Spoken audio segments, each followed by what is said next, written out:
A paz do Senhor, meus queridos e amados irmãos, aqui é o pastor Odair Ferreira. Estamos aqui na primeira igreja Assembleia de Deus em Soturno, Ministério de Itaoca.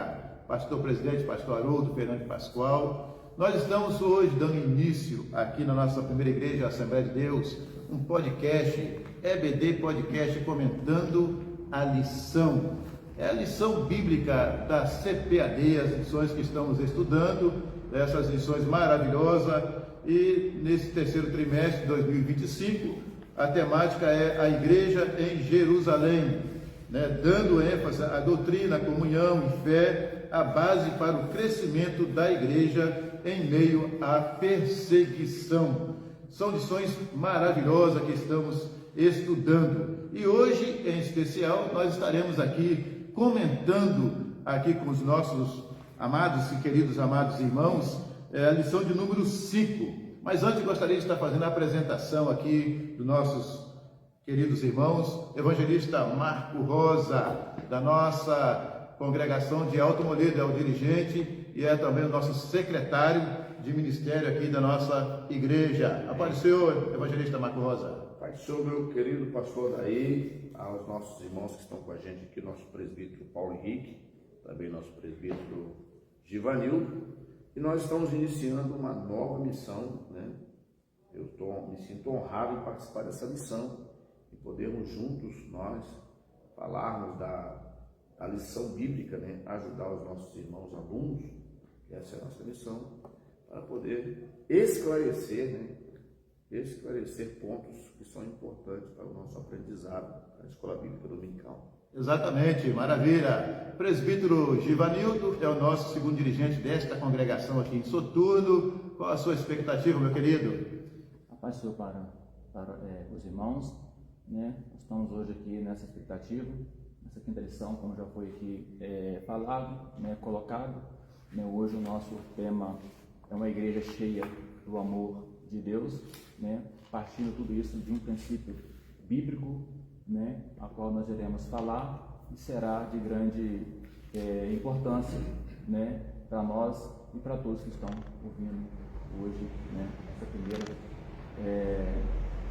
esse primeiro podcast que nós estamos fazendo, partindo hoje, iniciando a partir dessa lição. Exatamente, é uma estreia, meus queridos amados irmãos que já estão aí nos acompanhando, nos assistindo, tá? É uma estreia, logicamente que ainda falta algumas estruturas aqui para nós, tá? Mas com certeza, com a bênção do Papai do Céu, nós estaremos aqui, nos organizando ainda melhor para poder fazer o de melhor para poder te atender aí. Mas uma coisa é certa, o maior e o de melhor, acima de tudo que eu acabei de dizer aqui, é a palavra de Deus que aqui nós estaremos comentando nessas lições. E aqui conosco também presbítero Paulo Henrique. Apareceu, meu querido. Apareceu meu pastor Daí, evangelista Marco Rosa, presbítero Givanildo. É um prazer estarmos aqui para contribuir com a obra do Senhor. Este tema tão edificante e que nos comissiona a estarmos sempre envoltos a esse amor que Deus tem por nós e nós dedicarmos isso à igreja e iremos aprender um pouco sobre isso hoje, em nome de Jesus. Exatamente, é interessante a gente colocar aqui, antes de entrarmos na lição de número 5, tá? Que a lição de número 4, a lição do domingo passado, ela mencionou, o tema foi uma igreja cheia do Espírito Santo, uma igreja cheia do Espírito Santo, é o poder, a manifestação pentecostal, tá? Então hoje, especificamente, nós vamos ver um contraponto aqui, do ensinamento e mencionando na temática de hoje, da lição de número 5, uma igreja cheia de amor, tá? Uma igreja cheia de amor. E a lição de número 5 hoje, a lição que nós estaremos estudando é no próximo domingo, que será no dia 3 de agosto. O texto áureo está baseado em Atos capítulo 4, versículo 32, que diz assim a palavra de Deus: e era um o coração e a alma da multidão dos que criam, e ninguém dizia que coisa alguma do que possuía era sua própria, mas todas as coisas lhes eram comuns.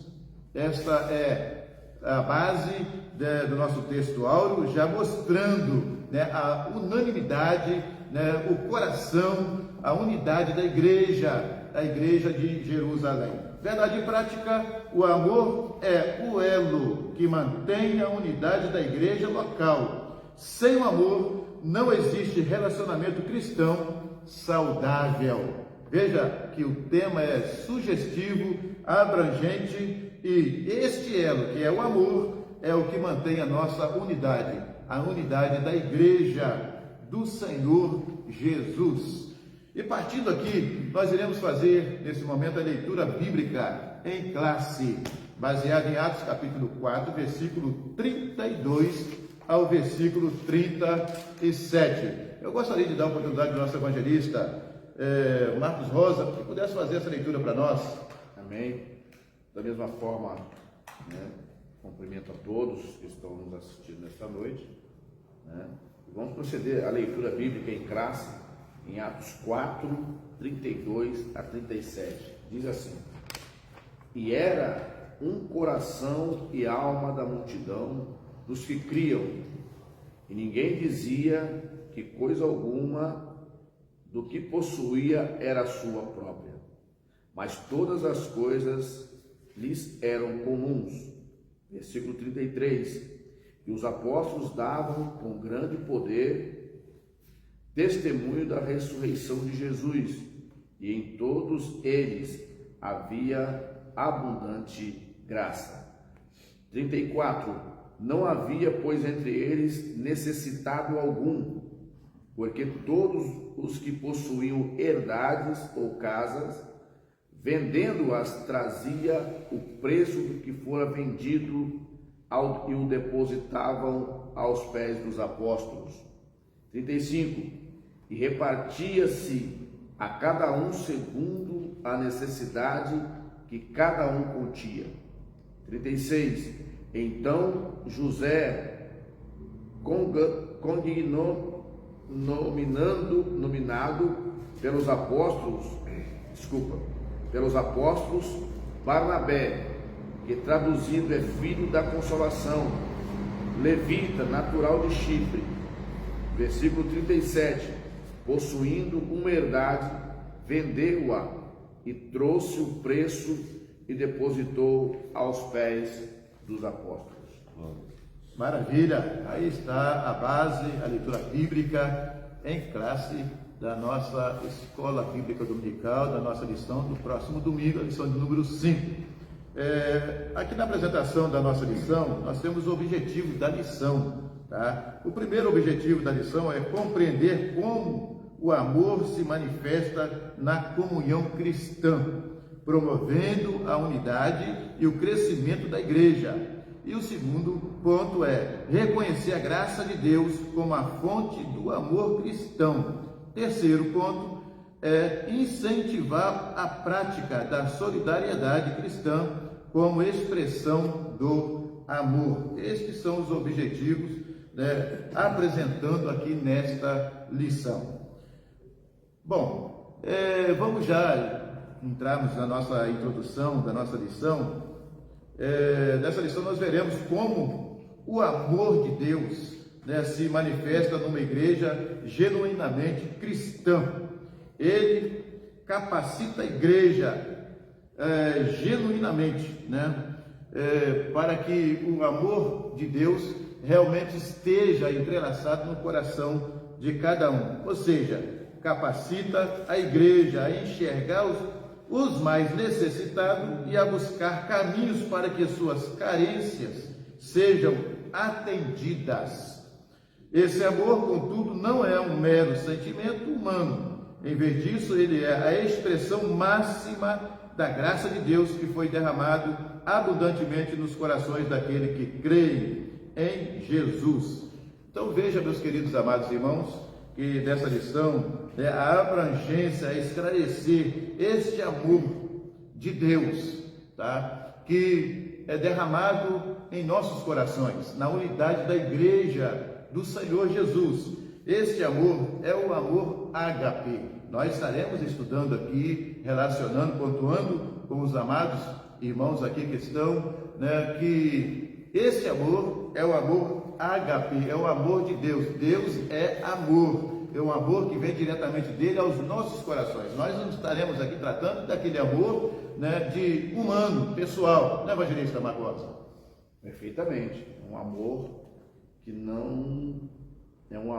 não faz nada com interesse. É um amor puro, amor ágape, aquele amor capaz de superar as diferenças, superar as dificuldades, né, e trazendo a todos no mesmo âmbito, no mesmo sentimento, ou seja, sem separação, sem distinção, sem divisão, sem cor, sem raça.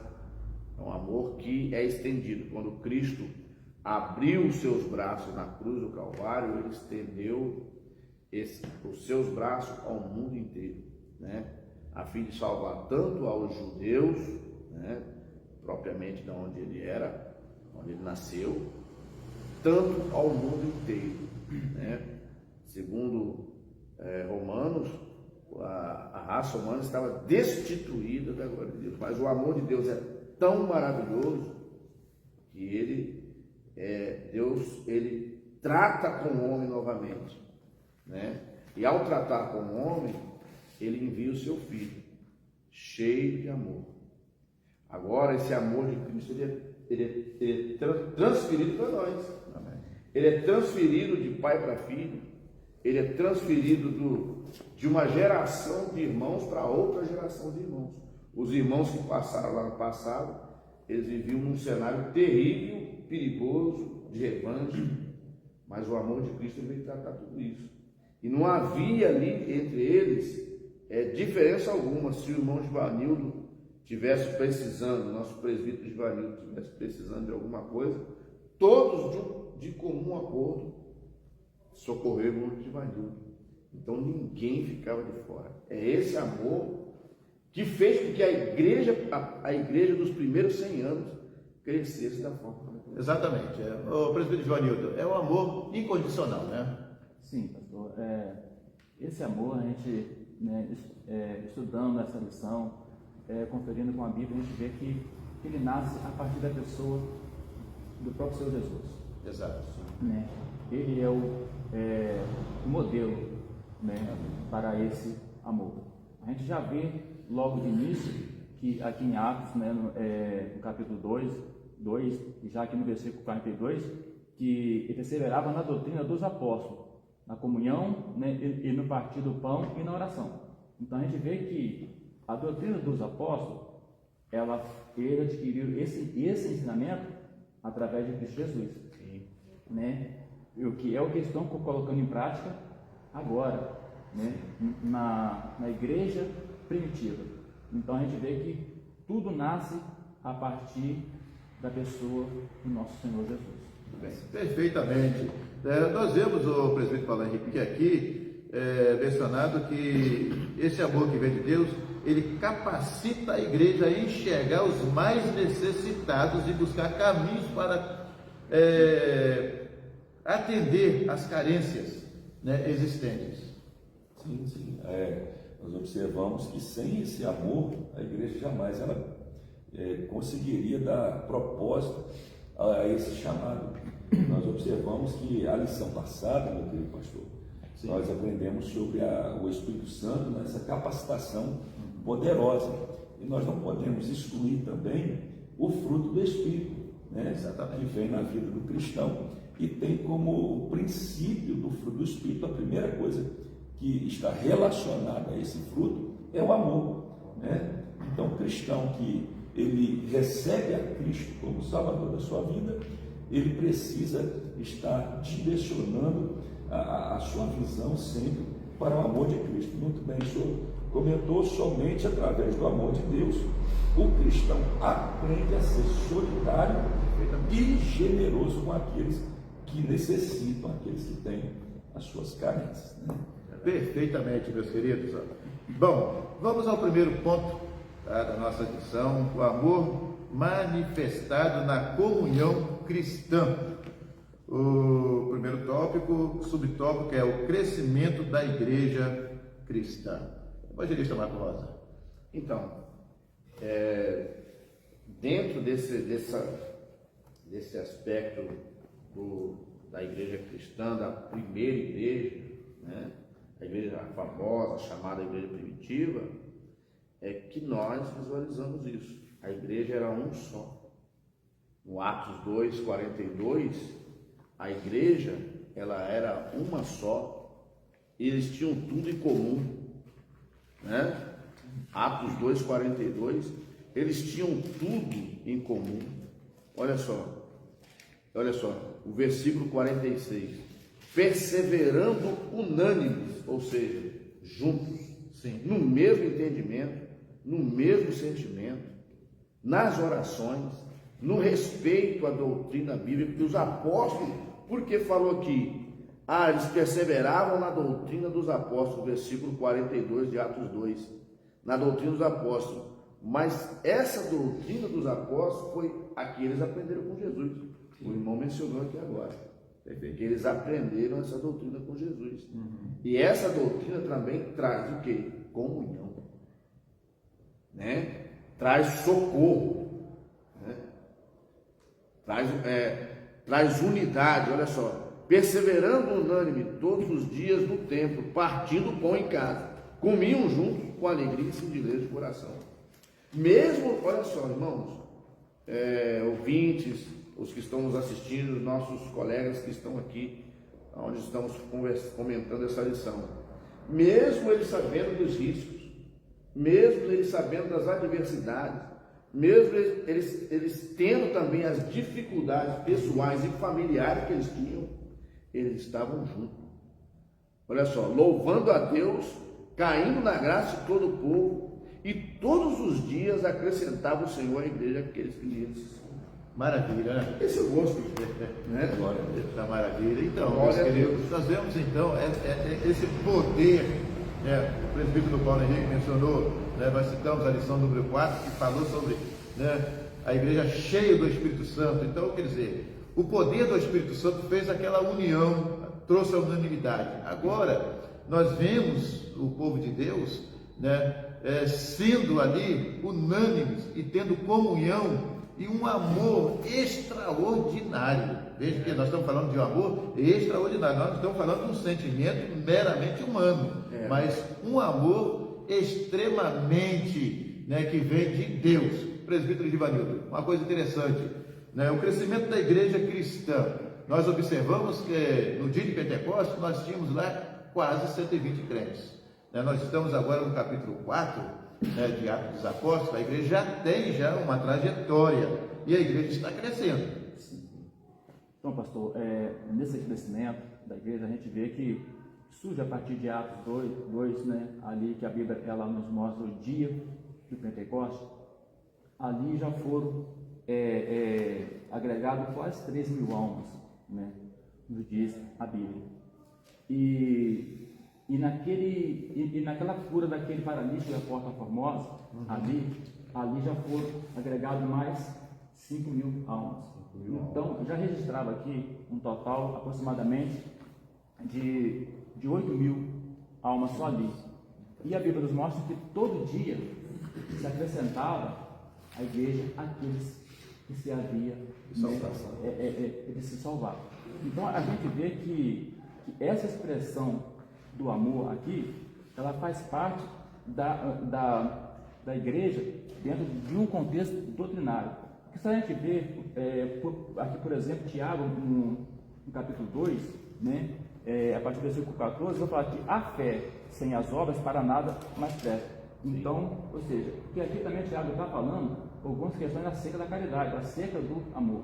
Porque se eu pregar hoje para uma pessoa que esteja passando por uma dificuldade, por uma necessidade, eu dizer para ele que é para ele ir, que Deus vai abençoar ele, e eu não der nada para poder prover para ele naquele exato momento, então a minha fé ali é para nada serve.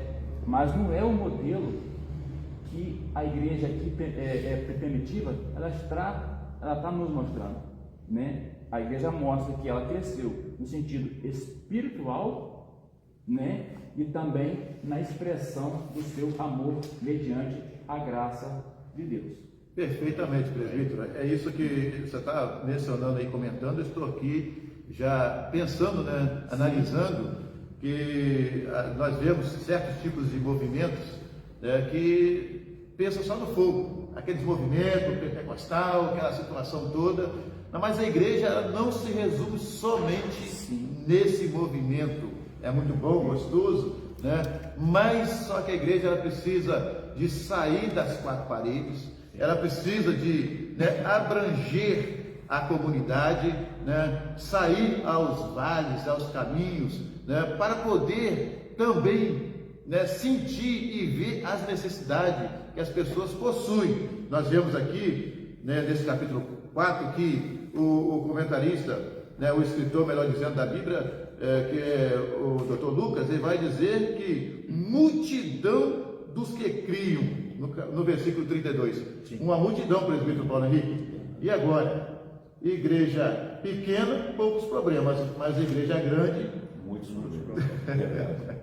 Nós observamos, como muito bem o presbítero Givanildo fez a indicação de que o número crescia a cada movimento que a igreja ia pregando o Evangelho, e também, como o senhor muito bem pontuou, igreja pequena, pequenos problemas, igreja grande, grandes problemas.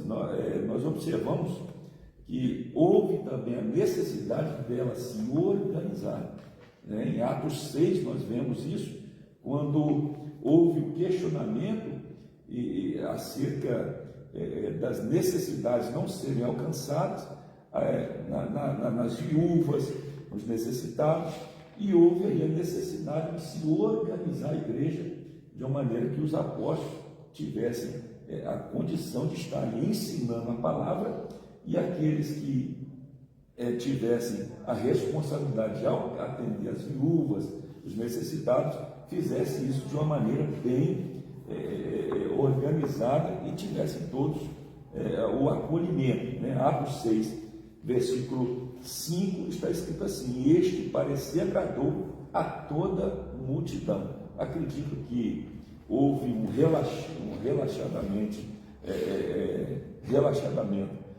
na maneira como eles atendiam as necessidades, e estava tendo falta.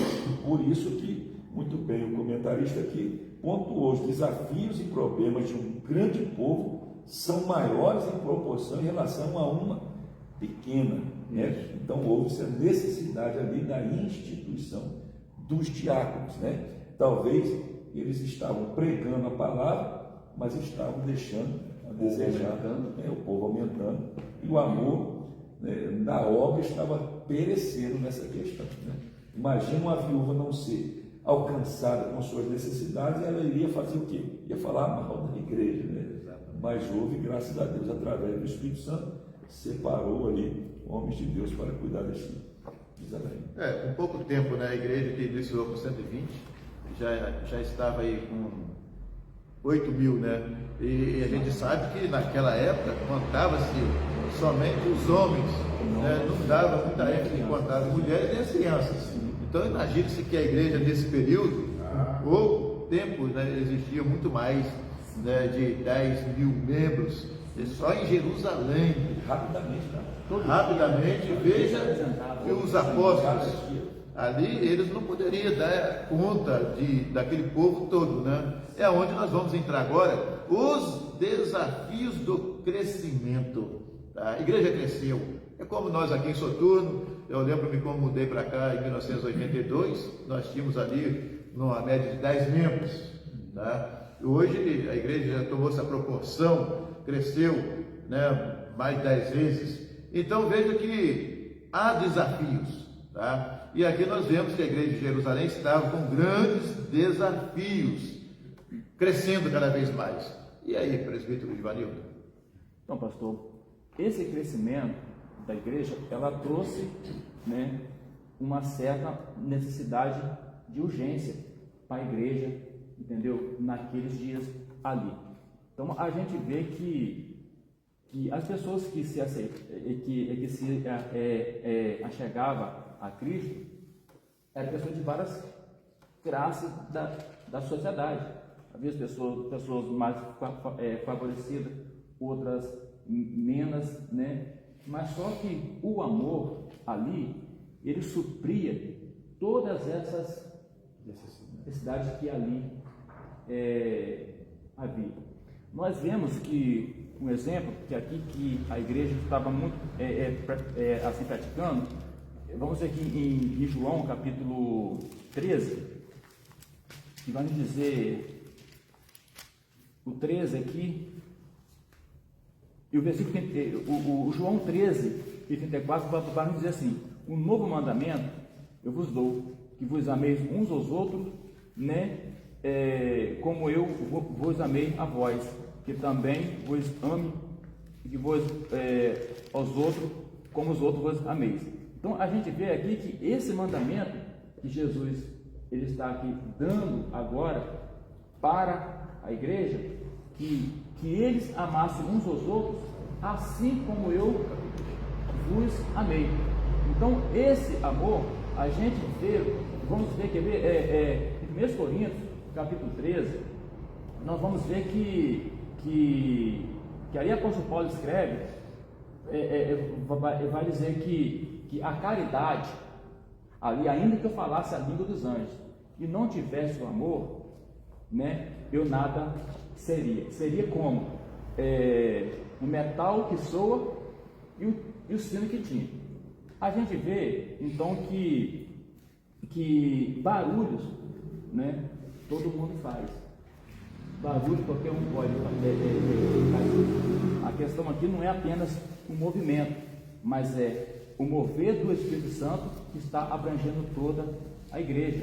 Então, ou seja, dentro desse movimento, como nós podemos ver aqui, também em Lucas capítulo 10, a partir do versículo 25, nós vamos ver o próprio Senhor Jesus ficou colocando a parábola do bom samaritano, né? Respondendo aqui o capítulo 13 de 1 Coríntios, que ali passou o sacerdote e o levita, todos eles apresentavam as suas características, né, ministerial, mas porém não atenderam o necessitado para aquele momento. Então, ou seja, nós não estamos tratando aqui de posição ministerial.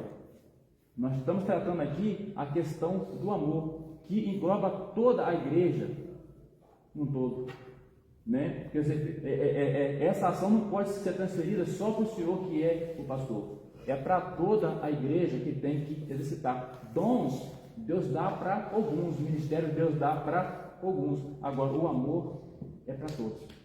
Exatamente. Então, percebemos, né, que com o crescimento da igreja aparecem desafios. O presbítero Paulo Henrique já mencionou, né, com o crescimento há a necessidade agora, os próprios apóstolos, começou a reclamação, na verdade, no meio do povo, né, em relação às viúvas, né, e os órfãos que precisavam de atendimento. Imagina aquela multidão toda, tá? E em Jerusalém havia uma quantidade muito grande de povos, né, que tinha a necessidade, era de baixa renda, né? Enfim, então agora eles se reúnem, né, e então eles consagram, no capítulo 6, né, diáconos para poder trabalhar. Como está a seara do Senhor na atualidade, presbítero Paulo Henrique? Estamos atendendo conforme, né, aqui a igreja de Jerusalém iniciou aquele trabalho e tendo essa visão de estar consagrando, colocando homens para poder ajudar na obra do Senhor, para poder atender essas necessidades? Pois bem, meu pastor, acredito que, como houve a necessidade também na igreja de Jerusalém, há necessidade também nos nossos dias atuais, né, que nós estamos planejando o crescimento. A pergunta que está dentro desse tópico é como crescer e manter unida a igreja. Como crescer e manter unida a igreja. Nós observamos que divisões, elas acabam acontecendo em vários âmbitos da igreja, mas nós precisamos manter, como já foi falado muito bem aqui nessa lição, nesse comentário, né, que nós precisamos manter o ensinamento da doutrina dos apóstolos, né? Quando a gente pega as cartas de Pedro, de Paulo, João e Tiago, nós vemos que ali são doutrina dos apóstolos para a nossa vida. Nós podemos observar quando Jesus trouxe esses ensinamentos, Mateus 22, do 36 ao 40, há um questionamento acerca de qual era o maior mandamento, né? E o maior mandamento, sem sombra de dúvida, era amar a Deus sobre todas as coisas, né? Mas, semelhante a este, o Senhor coloca também este princípio de amar o seu próximo como a ti mesmo. Mas Jesus foi muito mais além, né? Amar ao próximo como a mim mesmo. Talvez eu possa amanhecer um dia de uma maneira que eu não vou estar muito bem comigo mesmo. Se eu for transferir isso para o outro, para o meu irmão, com certeza não vai ser algo bom. Por isso que Jesus, como presbítero juvenil, muito bem citou, João 13, 34, assim como eu vos amei, ama o vosso irmão. Aí já é um amor que é incondicional, né? Romanos, capítulo de número 13, versículo número 8, está escrito assim, Romanos, capítulo número 13,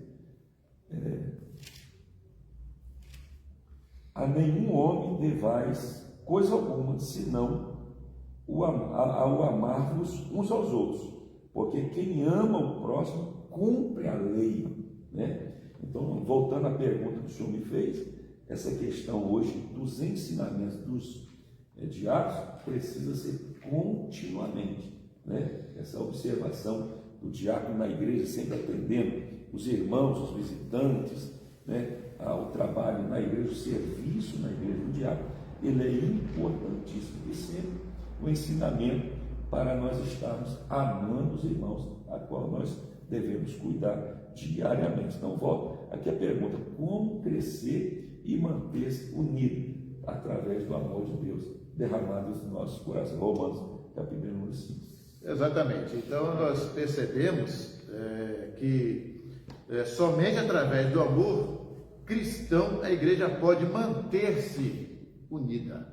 Somente através do amor, né? A igreja pode se manter unida, tá? Para que possa haver o crescimento genuíno e, ao mesmo tempo, a generosidade realizada através da igreja do Senhor Jesus na constituição dos diáconos na casa de Deus, né? Eu acredito que em todas as igrejas, como nós aqui em nossa igreja, nós temos o departamento de ação social, onde nós temos os nossos obreiros que trabalham nessa área exatamente para poder ajudar, juntamente com os nossos diáconos e amados irmãos, para poder a gente atender essas necessidades.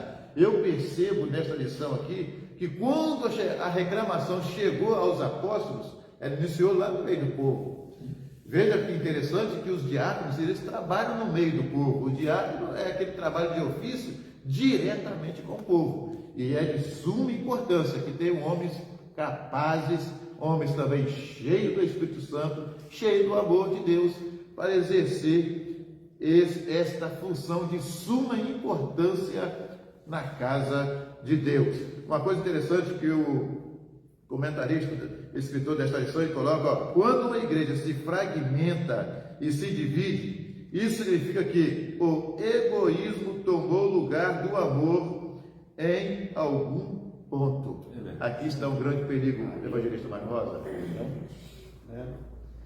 É um risco para rachaduras, né? E incompreensões. Primeiro que quando há mentes que não conseguem se alinhar ao amor de Cristo para unir um povo que vai para o céu, então agora há mentes divididas, que não compreendem a missão, e também dentro desse aspecto não irá conseguir sentir a dor daquele que chora, a dor de uma mãe que tem seus filhos com um problema com famílias, casais, os jovens com as suas dores, as crianças, as necessidades daqueles que estão ali fora, que precisam ser libertos do poder do mal. Então, o papel da igreja, o Espírito Santo, ele se torna muito mais evidente quando o nosso coração ele é puro, né? A minha mente, o meu coração é puro, né? Porque eu tenho a capacidade de perdoar o meu irmão, né? Eu tenho a capacidade de me ajuntar com os meus irmãos, né? E isso faz com que o amor de Deus seja evidenciado. Aqueles que estão lá fora falam assim: aquele povo é um povo diferente. Eles estão todos juntos, nas tarefas, nos trabalhos.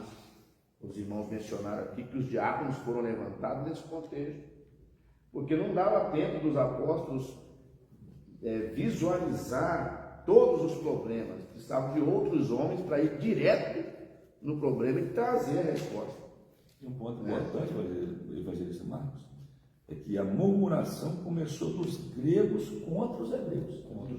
Aqueles que eles pregaram, ganharam para Jesus, e no meio da caminhada do presbítero Givanildo, eles viram que a igreja estava mal organizada, porque estava deixando falta.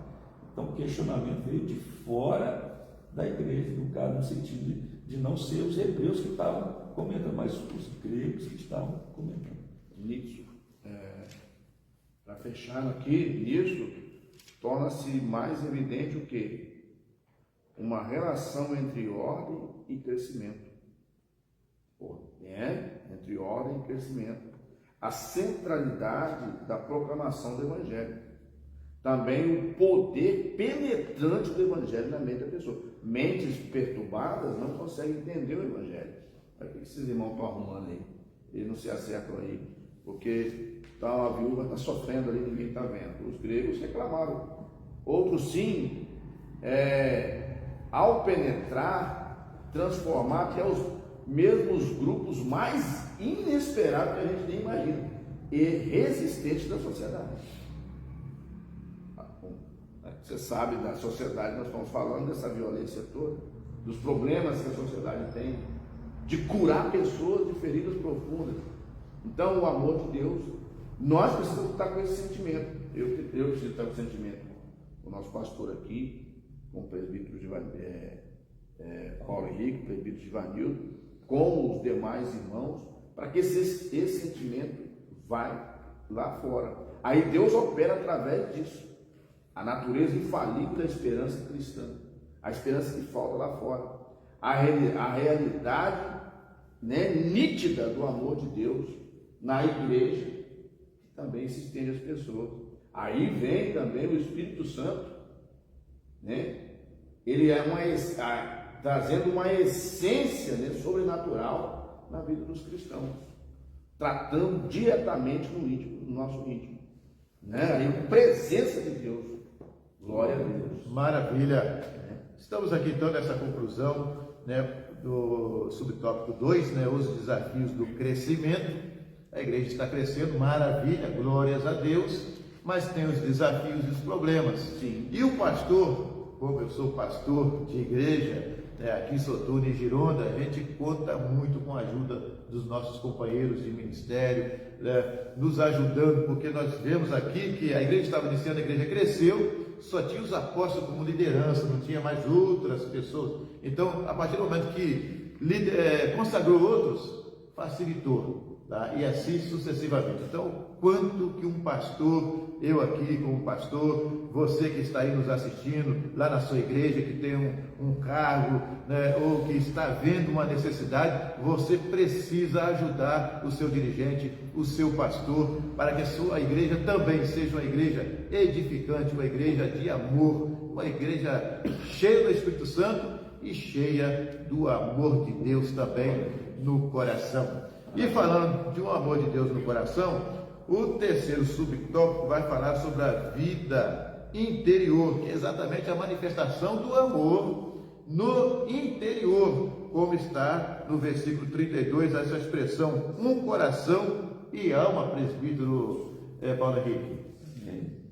Acredito que não pode isentar isso da nossa vida diária, O comentarista aqui, ele pontuou: o Espírito Santo capacitou poderosamente os cristãos para cumprir a missão fora da igreja, para a tarefa do evangelismo, mantendo os crentes unidos internamente. Romanos capítulo número 12 querido pastor, o daí versículo de número 10 está escrito assim: sede amigavelmente afeiçoados uns aos outros, com amor fraternal, famílias, né?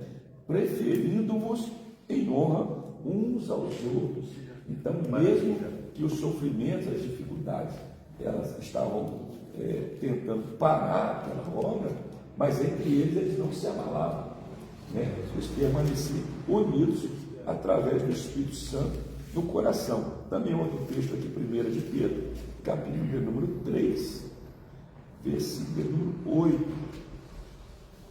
está escrito assim: finalmente, sede todos de uma só mente, tendo compaixão um dos outros, amai como irmãos, sede compassivos, sede atenciosos, né? Quando Paulo, escrevendo a primeira carta aos Coríntios, capítulo 1, versículo 10, ele faz menção de que rogo-vos, pois, irmãos, que estejais unidos, falando a mesma coisa, o mesmo parecer entre vós.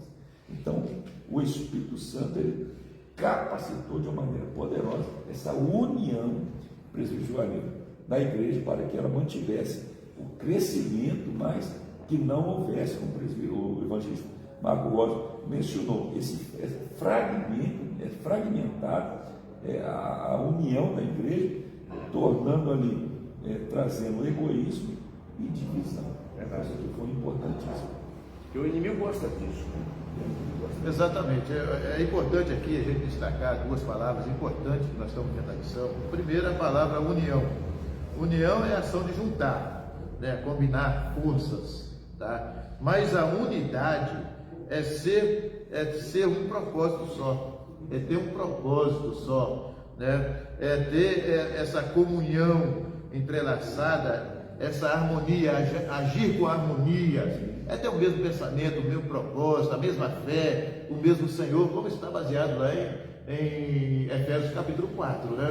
Então veja que é de suma importância entendermos isso, e essa manifestação da vida interior, que também nos traz atenção aqui, o presbítero Givanildo, é que tudo se começa pelo Espírito e a alma, no coração. Não é verdade? A gente vê que o Espírito Santo de Deus, ele trabalha em um ambiente, né, onde é propício. Nós vamos falar aqui, isso aqui logo no próximo tópico, né, e essa vida, né, interior da igreja, como já aqui foi colocada a questão da fragmentação, a gente vê que uma igreja, por ela ser espiritual, ela não está isenta de problemas, né? Como nós já foi falado aqui, pequenas igrejas, pequenos problemas, mas grandes igrejas, grandes problemas. A questão aqui nunca é fazer a vista grossa, né, para esse problema. Nós podemos ver que Moisés também teve essa dificuldade quando ele tirou lá seus 6.000 judeus lá do Egito, né, que vinha tudo para cima de Moisés, o povo vinha questionar os seus direitos, né, mas Moisés, orientado ali até mesmo pelo seu sogro Jetro, né, então separou 12 maiorais ali, que eles resolvessem as causas pequenas e trouxessem para eles só as maiores, né. A mesma coisa acontece aqui na igreja primitiva, né, que cresceu, né, só de início aqui nós já falamos mais de 8.000, né, almas aqui, e as necessidades eram reais, né, naqueles dias. Então se estabeleceram ali o quê? Homens de Deus, diáconos, que auxiliassem nessa obra, né, para que não ficasse ninguém de fora, né, os que já tinham sido alcançados pelo Evangelho, já tinha sido transformado a sua vida, pudesse, né, também ser atendido agora nas suas necessidades cotidianas. É verdade. Então, por fim, terminando aqui esse primeiro tópico, né, o amor manifestado na comunhão cristã. Falamos aqui sobre o crescimento da igreja cristã, né, mencionamos também os desafios, tá, do crescimento e a vida interior, a manifestação da vida interior, aonde realmente, tá, pelo Espírito Santo de Deus, trabalhando no coração, no interior da pessoa, a coisa começa de dentro para fora, tá, para poder realmente ter, assim, essa ação de verdade, tanto no evangelismo como nesse amor, né, nessa generosidade, nessa solidariedade, nesse trabalho tão importante na casa do Senhor. Nós vamos então para o segundo tópico de suma importância, tá? Que é o amor como manifestação da graça. O amor como manifestação da graça.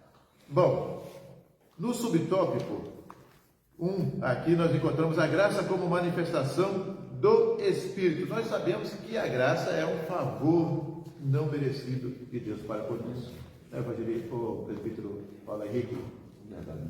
A graça, ela se manifestou trazendo salvação a todos os homens, né?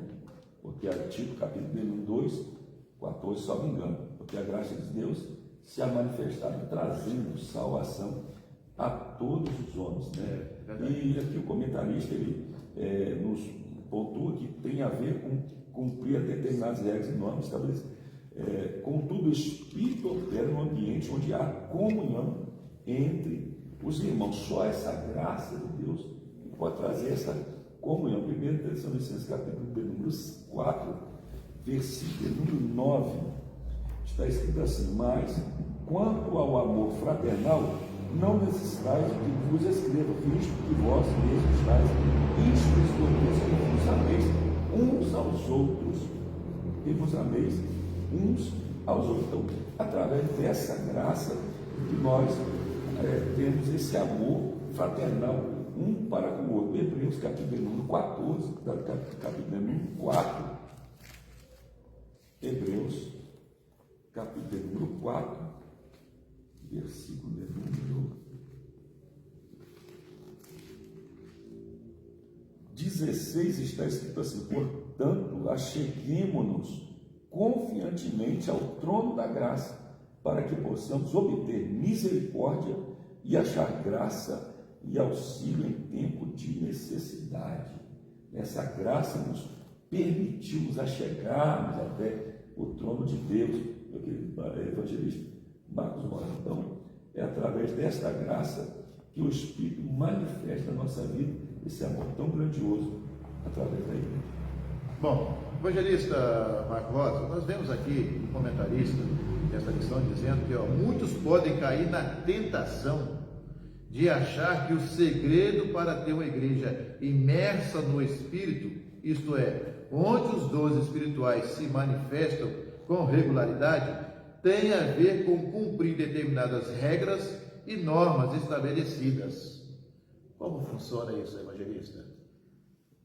Muitos podem cair na tentação, né, em achar que o segredo para ter uma igreja imersa no Espírito Santo, lendo o que você falou, onde os dons espirituais se manifestam com regularidade, tem a ver com cumprir determinadas regras e normas estabelecidas.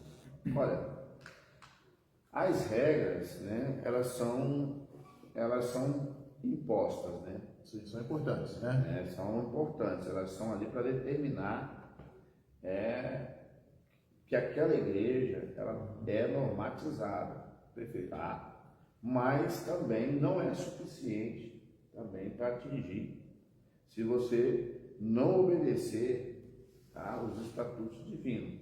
Uma igreja organizada, que tem a sua organização, ela pode ter os estatutos de Deus, né, a doutrina bíblica, mas pode ter também outros tipos de ordenança, que é colocada conforme país e tudo mais, ou nação. Tá? Agora, as regras aqui, as regras são importantes, mas não podemos viver sem elas.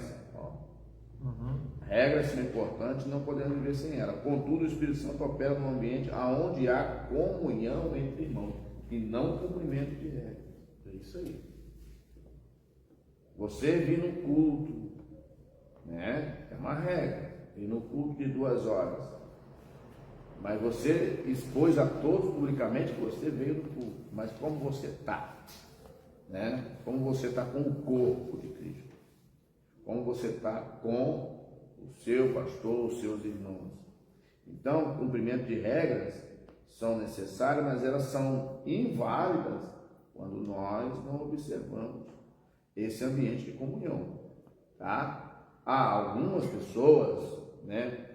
Eu acredito que pela vivência que temos, nós observamos ao longo desses anos que muitos, eles se satisfazem só com aquilo que tem que fazer, mesmo que não esteja falando com seu irmão, que não perdoou o seu irmão, que não gosta do seu pastor ou do irmão de banco, mas ele está cumprindo ali algumas regras e determinações que foram lhe colocadas. Mas o justo juiz, que é Deus, no dia do juízo, quando for tratar essas coisas, vai passar no fogo todas essas coisas. E ali nós seremos testados se realmente estavam mesmo só cumprindo regras ou mantendo a comunhão. As regras são necessárias. Às vezes podemos quebrar a comunhão com os outros, é o que eu estava falando, achando que não tem importância, mas Jesus ensina que para ser perdoado por Deus devemos perdoar sinceramente nossos irmãos. Mateus 6,15 diz o quê? Vamos ler? Desculpa que eu estou demorando um pouquinho, né? Mateus 6,15 está escrito, vamos ler.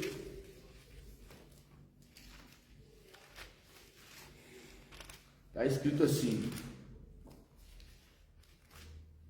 se porém não perdoardes aos homens as suas ofensas, também vosso Pai vos não perdoará as vossas ofensas. Então vamos viver uma vida de engano. Não me acerto, estou fazendo o que me procuro fazer, estou escondendo ali que eu sou inimigo do outro dentro da casa de Deus, né?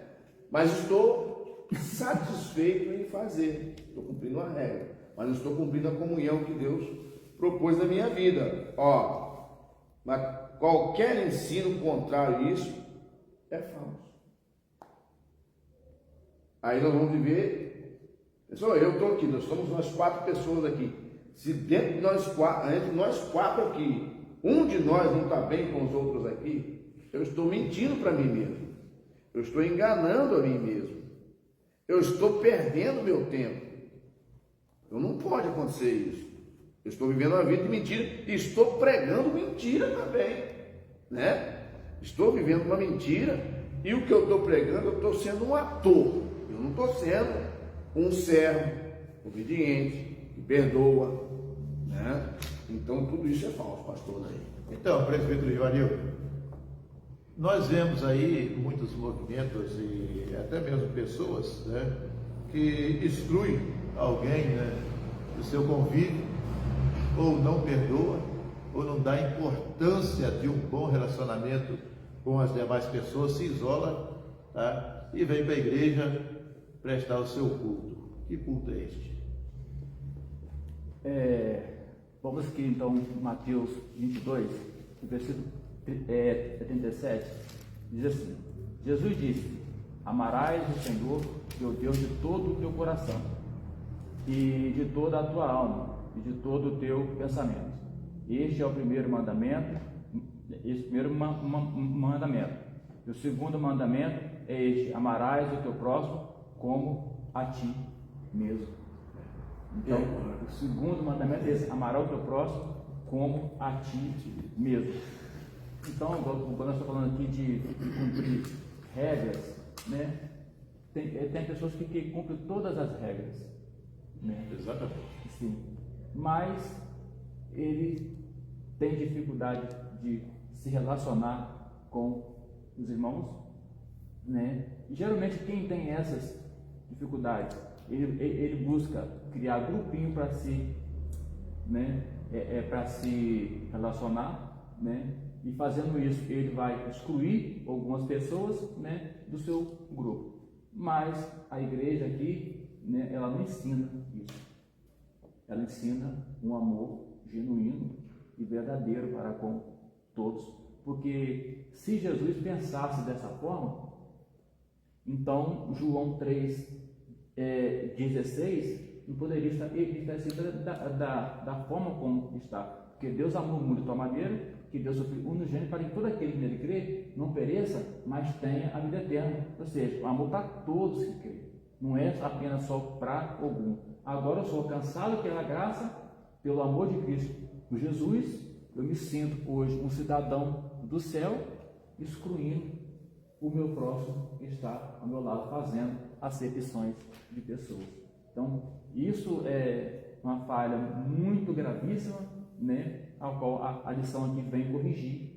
Isso aí. Sim, exatamente. Então, nós vemos que as regras são importantes, né? As normas, a organização é de suma importância, tá? Mas, se não tiver comunhão, não tem presença do Espírito Santo.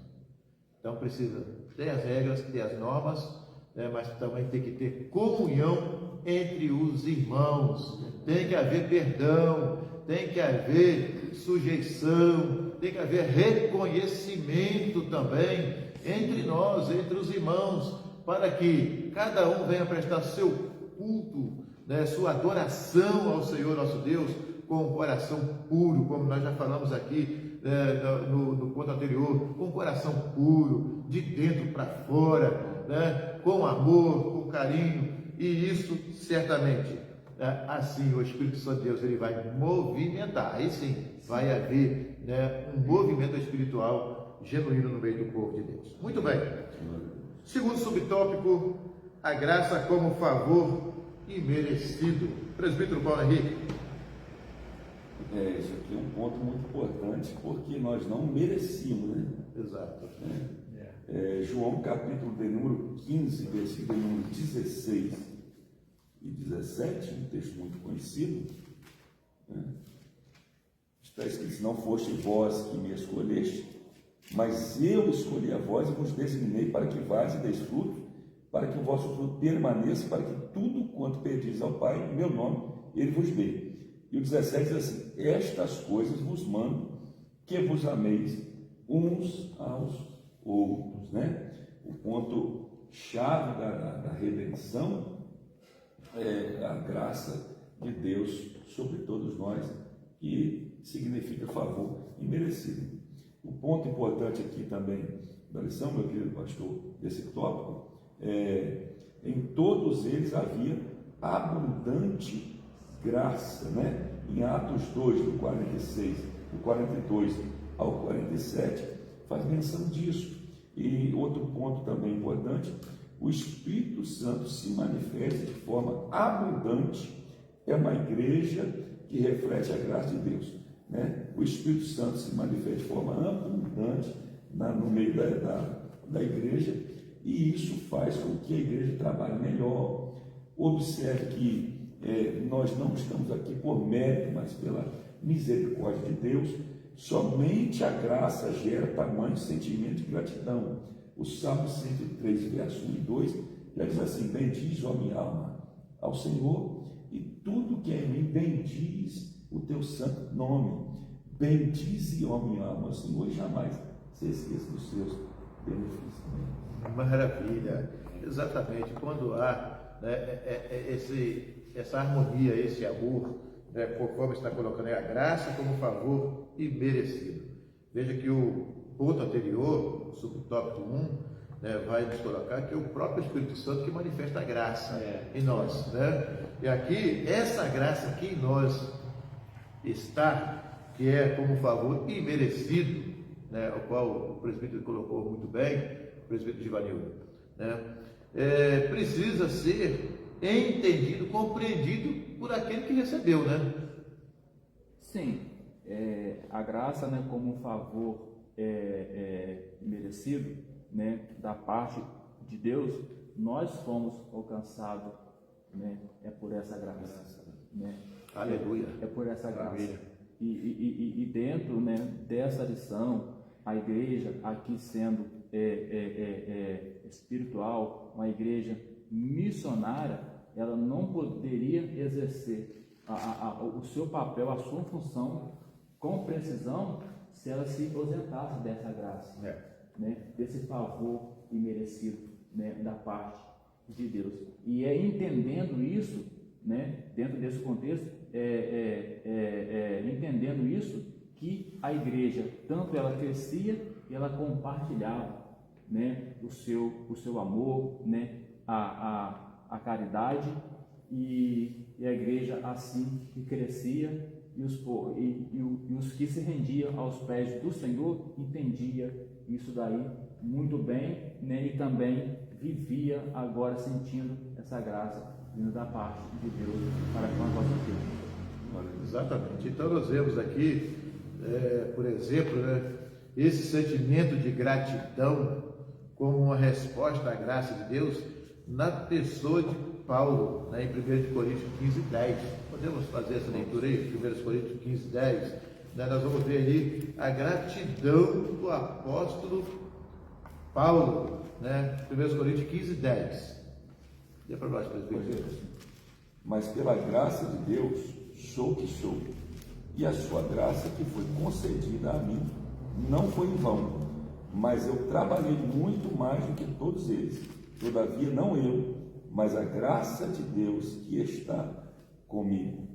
Veja que palavra do apóstolo Paulo, né, um homem que era poliglota, tinha todas as estruturas, né, materiais, mas acontece que para o reino de Deus ele precisou se humilhar, descer, né, e ele reconheceu que tudo que ele foi no Evangelho foi por causa da graça de Deus.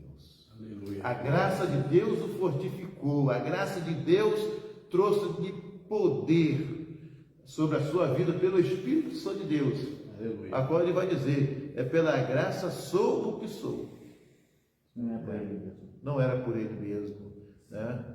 Então veja, meus queridos amados irmãos, que esta graça, né, imerecida, nós temos que reconhecer isso. A igreja precisa reconhecer isso. Você que está aí nos assistindo precisa reconhecer que a graça de Deus veio sobre as nossas vidas, porque o nosso bondoso Deus, que é Deus de amor, Ele te escolheu, Ele te achou, Ele te chamou e derramou sobre a sua vida, sobre as nossas vidas, o seu amor, a sua graça, para que pudéssemos nos resgatar, nos salvar,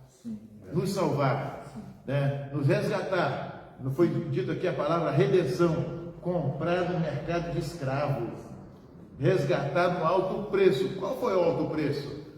A morte de Cristo na cruz do Calvário. Agora, para fazer isso, o presbítero João tem que ter o quê? Amor. Nós podemos ver pastor, que apóstolo Paulo, igual o senhor já pôde mencionar, um homem poliglota, né, estudou aos pés de um dos melhores rabinos, né, da época, Gamaliel, e tudo que apóstolo Paulo fez, você vê que ele não se vangloriou, né? A gente vê em Efésios capítulo 2, versículo 8, vai dizer que pela graça sois salvos. Isso é dom de Deus, não vem de nós, não vem de vós, para que ninguém se glorie. Então, o apóstolo Paulo, ele não está se gloriando aqui nele mesmo.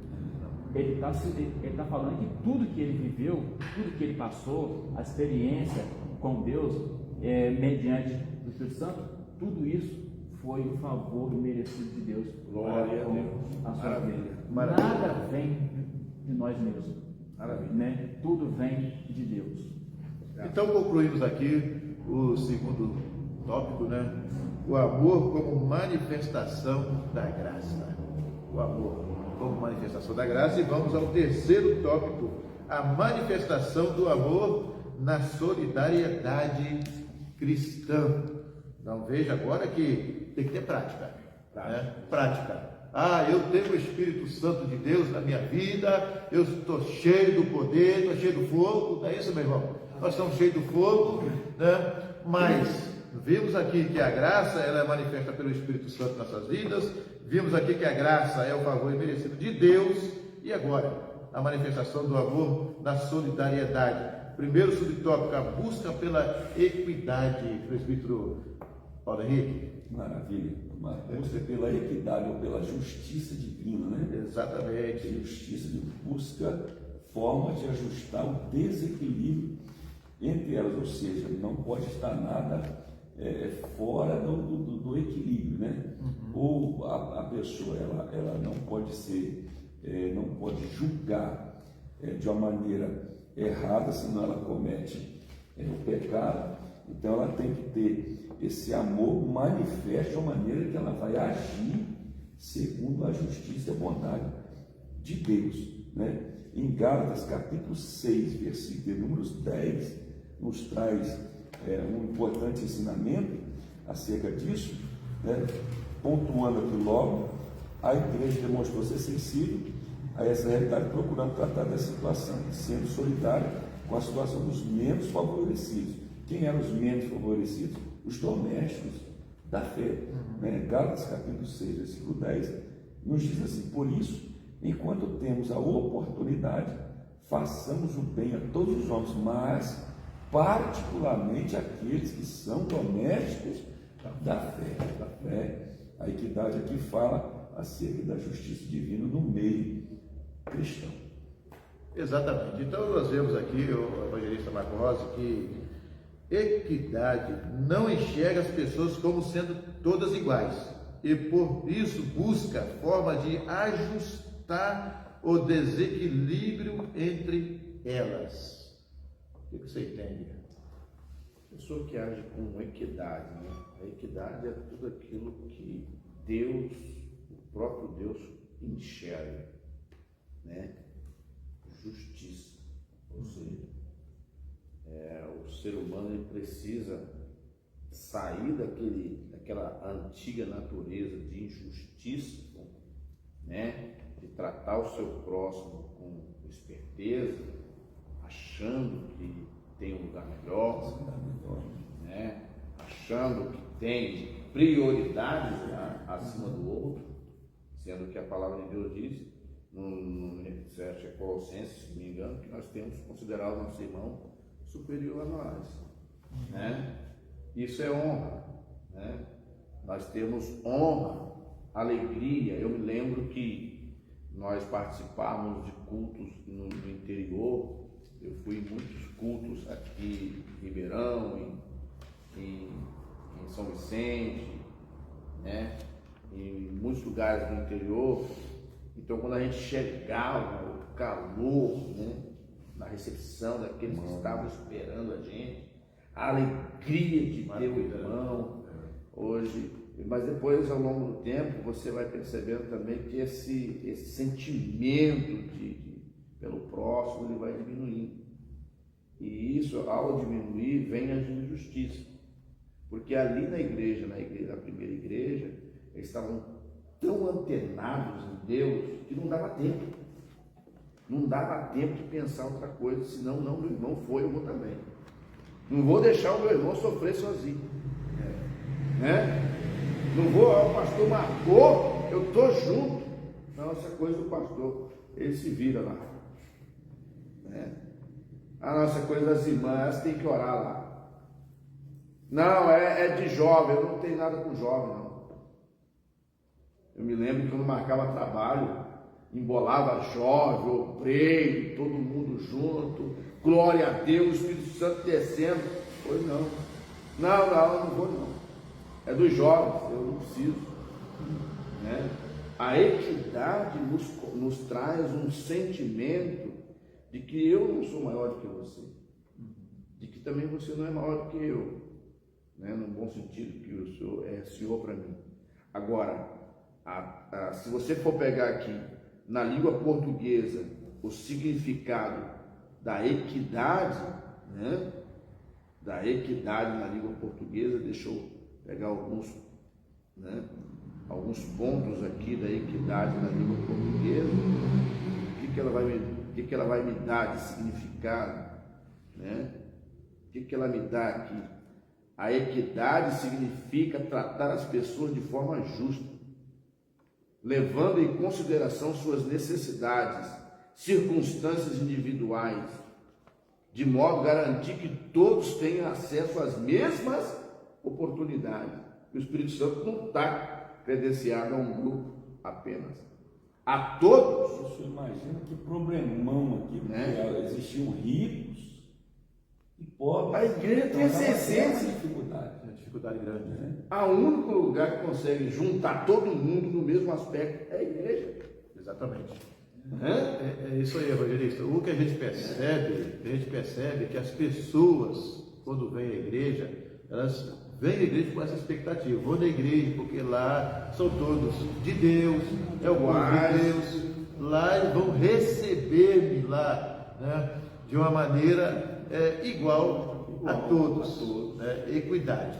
Né? Mas nós sabemos que temos a equidade e precisamos fazer isso porque o amor de Deus está em nossas vidas, mas há um desnível social. Sim. E esse desnível social há muito mais pobres do que ricos ou abastados. Teve um problemão com a igreja de Corinto acerca disso, né? Os que comiam eram os que tinham. E muitos ficavam só olhando para eles. As pessoas se alimentaram e não tinham o que comer e tinham que ir embora para casa com barriga vazia. Né? Veja que problemão. Exatamente. E aí, presbítero Givanildo? E a igreja, então, ela veio demonstrar ser sensível a essa realidade, né? Sim. Quando a gente pega aí um contexto social, né, a gente vê que na sociedade, né, contexto social, existe essa diferença que é muito nítida, né? Mas como nós estamos tratando aqui acerca do amor, né, então essa diferença também precisa ser ajustada, né? Precisa ser. Então a igreja aqui, ela trata essa questão que embora alguns tivessem muito, outros poucos, mas todos deveriam, né, ter o mesmo recurso ali, as mesmas condições em termos de ajuda, né, para as suas necessidades. Verdade. A qual cada um tinha ali naquele exato momento. Assim como nós tratamos também hoje, né, a igreja hoje continua sendo, né, o mesmo exemplo que aqui o colocado, a gente se padecer, esclarecer das necessidades, entendeu? De cada um, independentemente do valor que ele agrega, né, em questão, em posição social. Então a gente vê que dentro da igreja essas coisas têm que ser observadas e tratadas com muito carinho, pastor. Exatamente. É bom a gente frisarmos aqui que dentro desse contexto todo, né, a igreja ela precisa ser solidária, né, com a situação dos menos favorecidos. Sim. Mas quando nós falamos que a igreja precisa ser solidária, quem é a igreja? Somos nós, sim. A igreja somos nós que formamos a igreja. Sim. Nós somos membros da igreja, né, no corpo de Cristo, pelo vínculo, né, da paz, como nós já lemos lá, e batizado, né, no Espírito Santo, né, e pelo Espírito Santo no corpo de Cristo. Então veja que nós, quando fala que a igreja ela não é solidária, então está mencionando os irmãos daquela igreja. Às vezes as pessoas elas usam muito o título, naquela igreja tal, né, ela não pratica a solidariedade. Sim. Mas falta a atenção de quem faz parte daquela igreja ali, e a igreja é formada por nós não somos desigrejados aqui, nós temos uma organização. Nós temos uma organização eclesiástica, nós temos uma organização de membros, né, temos departamento, e isso precisa funcionar, né? Acabamos de falar agora sobre normas e regras, que a igreja ela possui essa norma e regra, essa organização, mas ela precisa funcionar com amor, não é verdade? Com este amor, com essa, né, engrenagem aí desse óleo do amor, para poder o quê? Né, essa busca da equidade realmente ser justa. Um ponto importante, pastor, da gente observar aqui nessa lição também, hoje a gente vê que as pessoas elas observam a necessidade da igreja e todos os problemas levam para o líder, para o pastor. Né? Acho que o pastor que tem que tratar de todos esses problemas. Mas o que nós estamos tratando aqui é que os irmãos vendiam as suas propriedades, Sim. e depositavam tudo aos pés dos apóstolos, né? Então nós, como igreja, nós temos que entender que todas as necessidades que existem, nós temos que ser, que se dar, né? Estender as mãos e ajudar uns aos outros, não é levar o problema somente para o líder. Exatamente, é isso que nós vamos entrar aqui agora, né, que é o segundo subtópico, né, o presidente Ivanildo, né, exatamente falando sobre a propriedade e compartilhamento, porque na verdade, né, isso tudo aqui, ela precisa ser observado, né, porque na igreja de Jerusalém observou isso, e vejamos que antes da constituição ali, né, de toda a organização necessária para a igreja, né, os irmãos, os membros já tinham o seu coração, né, ardente, né, em relação a tratar, a atender as pessoas, né? E aqui nós vemos propriedade e compartilhamento, que a igreja de Jerusalém vivia uma comunidade de compartilhamento, não de domínio. Vamos explicar isso, presbítero Paulo Henrique? Cada momento que eles tinham uma necessidade, tinha aqueles que estavam dispostos a estar suprindo aquelas necessidades, né? Hoje em dia nós vemos como se fosse uma convocação da igreja para nós estarmos, olha a nossa igreja, né? Energia solar, nós temos aqui máquinas de ar-condicionado, segundo o favor que os irmãos dispõem à igreja, nos dízimos, nas ofertas, né? É uma maneira organizacional de você estar suprindo as necessidades da igreja. Um ponto importante é que a prática da generosidade pode mudar de acordo com o tempo, lugar e circunstância, né? Aqui fazendo uma aplicação de que naquele tempo ali, naquele período ali, o amor que os irmãos tinham para com a igreja, na minha visão, pastor, é muito maior do que nós convivemos hoje, né? Acredito que o fogo do Espírito ali, movidos ali através do Espírito Santo, eles viam que suprir as necessidades era o mais importante. Olha o ponto importante aqui, ó. Disponibilizavam conforme a necessidade de cada um. Vou citar um exemplo: se algum irmão da igreja de Jerusalém naquele período precisasse de uma casa, eu acredito que prontamente eles juntavam rapidamente todos os irmãos e construíam a casa para aquela pessoa que estava necessitada e suprir. Hoje, eu acredito que nós estamos num período mais de coração fechado, de coração mais endurecido, mas Paulo diz em Atos dos Apóstolos, capítulo 26, salvo engano, que não é para nós agirmos conforme o coração endurecido, mas com o coração alegre para a obra do Senhor. Perfeitamente. Então, veja que o texto coloca aqui, né, que era compartilhamento e não domínio, né, de suas propriedades, ou seja, ele tinha propriedade somente como uso, não como domínio dele. Eu tenho essa propriedade aqui, daqui eu não tiro nada para ninguém, não faço nada. Era pelo contrário. Isso ocorria por causa exatamente do Espírito Santo, que trabalhava com grande amor e entendimento no coração daqueles irmãos. Sim. É verdade. O Espírito Santo, né, trabalhava no coração, e os irmãos tinham um coração nos outros irmãos, né? A fim de atender às suas necessidades. Ou seja, olha, nós não vamos conseguir trabalhar se o nosso irmão está sentindo dor. Isso aí. Nós não vamos conseguir trabalhar se o nosso irmão está tendo falta de alguma coisa. Nós não vamos conseguir trabalhar se o nosso irmão não tem o que comer, não tem mantimento, né?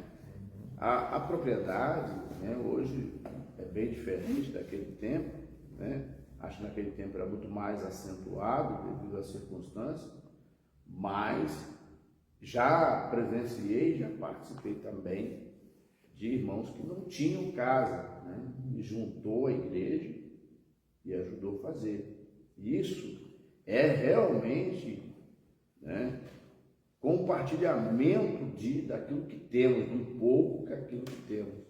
Quando o irmão está necessitado, nós se debruçamos a atender. É igual o irmão falou da prática da generosidade, pode mudar de acordo com o tempo, pode mudar, né? De acordo com o tempo, lugar e circunstância. Mas o que a igreja precisa fazer? A igreja precisa observar, né, esses pontos para que ela possa realmente, dentro de uma sociedade indiferente, ela possa realmente representar o amor de Cristo. Veja, o presbítero Givanildo, que os irmãos faziam todo aquele compartilhamento e não faziam por obrigação. Hoje nós temos para o conselho da igreja, né, a questão doutrinária, que se diz que é comunicar com os santos as vossas necessidades. Perfeitamente. A gente vê que aqui ninguém era coagido a nada aqui. Não. Forçado, entendeu? A nada. Eu acho que eu vejo que cada um enxergava a necessidade dos outros, mas porém também eles não tomavam iniciativa sozinho, chegava, estendia as mãos, ajudava uma pessoa, né? E ficava ali escondido. Não. Ele enxergava a necessidade da obra num todo, né? E assim tudo que era vendido, né? O que podia ali estar ajudando, depositava aos pés dos apóstolos. Os apóstolos eram os que administravam a necessidade, entendeu? Exatamente. Não tudo, até mesmo para ter uma organização, né? Porque se cada um sai vendendo e doando para o outro, às vezes alguém poderia ser mais beneficiado e o outro aqui menos, né, beneficiado. Então então isso não era o propósito da igreja, era tratar todos, atender todos na mesma proporção. A gente observa que tudo era feito conforme a necessidade, né? E ao mesmo tempo também a gente observa aqui, né, que esse compartilhamento, essas vendas que haviam, eram realizadas conforme a necessidade, não era obrigatório, né, que nós vemos até o texto aqui nos mostra, né, um fato aqui em Atos capítulo 12, né, que da igreja que se reunia, né, na casa, né, da mãe de João Marcos, né, e ela tinha sua casa, tá? Porque a gente ouve algumas coisas, algumas pessoas falam, não, é porque a igreja lá, tem irmão lá, tem passou necessidade, ninguém vai lá e vende sua casa para poder partir com aquele irmão lá, né? Não era exatamente em cima disso que ocorria. Os irmãos, eles partiam aquele que possuía, né, entre os irmãos, e o texto vai nos colocar, e que não havia necessidade, ou seja, necessidade de carência entre os irmãos, mas compartilhava em cima daquilo que precisava entre eles. Hoje é bom a gente analisar, porque aqui o texto vai nos colocar, né, que isso tudo muda com o tempo, de acordo com o lugar, circunstância. Hoje, por exemplo, né, nós temos hoje, né, as viúvas, né, que têm seus maridos que trabalham empregados, elas têm a sua pensão, né? Nós temos hoje uma ajuda que o governo dá para as pessoas, né, deficientes. Nós temos vários auxílios, benefícios que acabam ajudando isso tudo, tá? E, enfim, mas por causa disso, alguém não vai precisar ainda mais de ajuda, porque as doenças, os problemas da vida, as circunstâncias também faz com que, mesmo você assalariado, ganhando pouco ou está ganhando muito, isso venha não cobrir com aquela necessidade, mas tem que fazer o que o presbítero Givanildo disse aqui, comunicar com, né, isso aí, com o santo a sua necessidade. Então, quer dizer, tem que haver uma comunicação também, né? Ou seja, e outra coisa que percebemos é que tudo é levado aos apóstolos, existe uma administração, não é de qualquer maneira, não é verdade? Ótimo. Então, meus queridos, estamos fechando aqui, né, o segundo subtópico, vamos para o terceiro, um exemplo da voluntariedade. Evangelista Marco Rosa, exemplo de voluntariedade: os que possuíam herdade ou casa, vendendo-as, traziam o preço do que fora vendido e o depositavam aos pés dos apóstolos? Sim, são pessoas que se doam, né, a fim de tornar a vida de outra pessoa melhor, né? Lá tinha esse contexto, aqui no nosso tempo ainda acontece isso, não em números tão elevados, mas acontece, mas há muitos ainda que usam da solidariedade, da voluntariedade para poder ajudar alguém, né? A igreja em si, a maior parte, a igreja, o aspecto dela é de voluntariado. Exatamente. Né? A boa parte daqueles que trabalham na igreja trabalham de voluntariado. Claro que existe uma parcela que trabalham diferente, mas a maior parte, o maior volume ainda é de pessoas que se doam, né, de maneira voluntária para poder ver a vida de outro melhor. Está passando dificuldade, necessidade, está em aperto, está em aflição, né? Então, esse exemplo, nada aqui foi feito de forma obrigatória, ninguém contribuiu, tá? Porque foi constrangido a isso. O texto bíblico deixa claro que havia voluntariedade nos crentes em ajudar uns aos outros, e havia uma consciência de pertencimento por isso, e ninguém desejava ver o outro excluído, ou seja, não, é o Givanildo, não vou atender, não. Esse sentimento era estendido a todos sem distinção. Exatamente. Então, nós vemos aqui, presbítero Paulo Henrique, ninguém desejava ver o outro excluído. Essa é a intenção, né? Atenção. Nós precisamos também pontuar, meu pastor, acerca de duas pessoas que quiseram trapacear nessa questão, né? É verdade. Atos capítulo número 5, versículo 1 a 11, traz a passagem que fala sobre Ananias e Safira, né?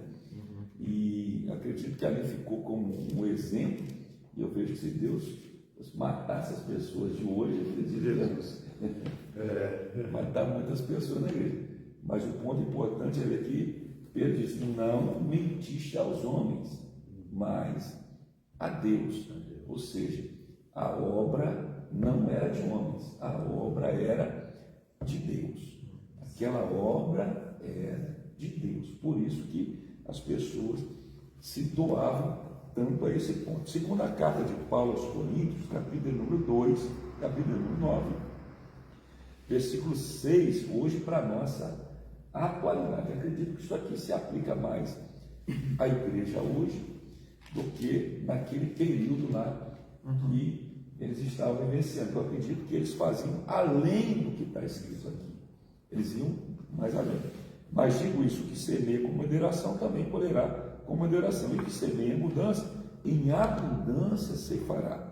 Né? Cada homem dê conforme propôs seu coração, não com má vontade. Então, olha, já tem um princípio. Se a gente for contribuir com má vontade, é melhor não contribuir. Exatamente. É verdade. Se a igreja tiver uma necessidade e precisar dessa doação, e a pessoa fala: eu não quero contribuir, então é melhor não contribuir. Mas tem o meio legal de se contribuir, né? Não com má vontade ou com necessidade, mas porque Deus ama um doador que ele faz a obra com alegria, um alegre doador. E Deus é capaz de fazer toda a graça abundante em vós, para que vos tendo sempre toda a suficiência em todas as coisas, abundância em todo bom trabalho. Então a contribuição hoje é algo muito importante, né? Que nós não façamos como Ananias e Safira, né? Esse é um exemplo para que nós não cometamos o mesmo erro. Exatamente. Meus queridos amados irmãos, nós estamos chegando ao final. Amém. Eu acho que nós já temos aí uma hora já comentando essa lição, tá? E é uma lição profunda, O né? assunto é bom, né? O assunto é muito bom, viu? Mas na conclusão deste assunto, nós vimos aqui como o amor de Deus derramado nos corações da primeira igreja, a igreja lá em Jerusalém, mobilizou os crentes a socorrer os mais necessitados. Então, é de suma importância entendermos que esse amor tem que estar derramado em nossos corações. Verdade. Uma igreja que se preza, uma igreja genuína, uma igreja de Deus, é uma igreja que tem o Espírito Santo de Deus, mas também tem o amor dentro dela, movimentando nela este elo pelo Espírito Santo de Deus, né, que faz com que, né, esta igreja ela se movimente, cresça e seja reconhecida na sociedade. Graças a Deus. Amém. Amém, meus queridos? Vou mandar um abraço, né, para o pastor presidente, Manda um abraço pastor ao Haroldo, pastor. Pascoal. Estamos aqui sob sua autorização, também, a todos os membros, né, aos obreiros do ministério, a todos os irmãos. Mandar um abraço para minha esposa, para toda a minha família. Exatamente, já o presbítero, o evangelista Marco Rosa já fez aqui seus agradecimentos. O presbítero Givanildo, por favor. Eu também quero, né, agradecer o nosso pastor presidente que nos concede essa oportunidade, e também agradecer a todos os irmãos aqui, Pablo, o irmão Jefferson, né, nosso presbítero Paulo Henrique, nosso pastor Odaí, o evangelista Marco Rosa, né, todos aqui somos cooperador, né, e para minha esposa e minha filha que estão em casa também aqui assistindo, que Deus possa abençoar a vida de cada um de nós, para que nós possamos continuar, né, pastor? Exatamente, presbítero Paulo Henrique. Amém. Graças a Deus. Me sinto honrado também de fazer parte desta igreja, contribuindo para o crescimento espiritual e também o conhecimento da palavra de Deus. Deixar também meu agradecimento ao nosso pastor presidente, nosso pastor Calvo, pastor Odair José, o evangelista Marcos, também, que sempre nos apoia também nesse projeto, ao presbítero Givanildo, também essa companhia aqui. Um abraço também para toda a nossa igreja, ministério, corpo de obreiros. Deus abençoe a todos. Um abraço também para minha esposa, que está nos assistindo também nesta noite. Amém? Deus abençoe a todos. Amém. Muito bem, nós estamos finalizando. Eu gostaria de agradecer a audiência, a todos que estão, né, nos acompanhando até esse momento. Você que deu aí o seu tinino, né, o seu like, né, e está participando conosco, né, nesse dia. Na próxima quinta-feira estaremos aqui comentando a lição de número 6. A lição de número 6, uma igreja não conivente com a mentira. Vamos entrar naquele assunto, né? De Atos dos Apóstolos, capítulo 5, Ananias e Safira. Tá? E, enfim, quero agradecer ao nosso pastor presidente, pastor Haroldo Fernandes Pascoal, pela oportunidade, né, e pelo carinho, né, o reconhecimento que tem nos dado aqui na obra de Deus, pelo apoio e autorização, né, para que nós pudéssemos fazer esta live aqui, essa gravação. E na próxima quinta-feira, lição 6, esperamos que nós estaremos direto no nosso canal da AD Soturno, lá no canal, né, do YouTube, EBD Podcast, comentando a lição. Tá? E você poderá se inscrever lá também, participar conosco, nos ajudar nesse trabalho. Esse é um projeto, né, que nasceu aqui nos nossos corações, né, que estamos aqui na mesa, né? O presbítero Paulo Henrique veio para cá nos ajudar e logo conversando aqui, o mesmo até pontuou, falou assim, por que então, já que, né, o evangelista Marco Rosa faz aquele trabalho belíssimo lá de entrevistas, né, evangelista, e outros trabalhos, vamos fazer aqui então, Soturno, né, aqui um trabalho de comentar as lições da Escola Bíblica Dominical. Assim, prontamente vamos colocar o projeto em prática, tá, irmãos? Hoje estou aqui fazendo esse trabalho de moderação, mediação, mediador, né, mas depois, né, o evangelista Marco Rosa estará aqui, o presbítero, né, Paulo Henrique, presbítero Givanildo, estará aqui trabalhando também, né, juntamente com os irmãos, e teremos convidados também, tá? Teremos convidados aqui nos ajudando a comentar a lição da Escola Bíblica Dominical. Um beijo ao seu coração, a minha esposa que está lá, né, nos acompanhando, assistindo, a todos os irmãos, a nossa congregação aqui de Vale Grande Soturno, um forte abraço a todos, a paz do Senhor Jesus, que a graça de nosso Senhor e Salvador Jesus Cristo, o amor de Deus e a consolação do Espírito Santo esteja em todos os corações. Amém. Amém.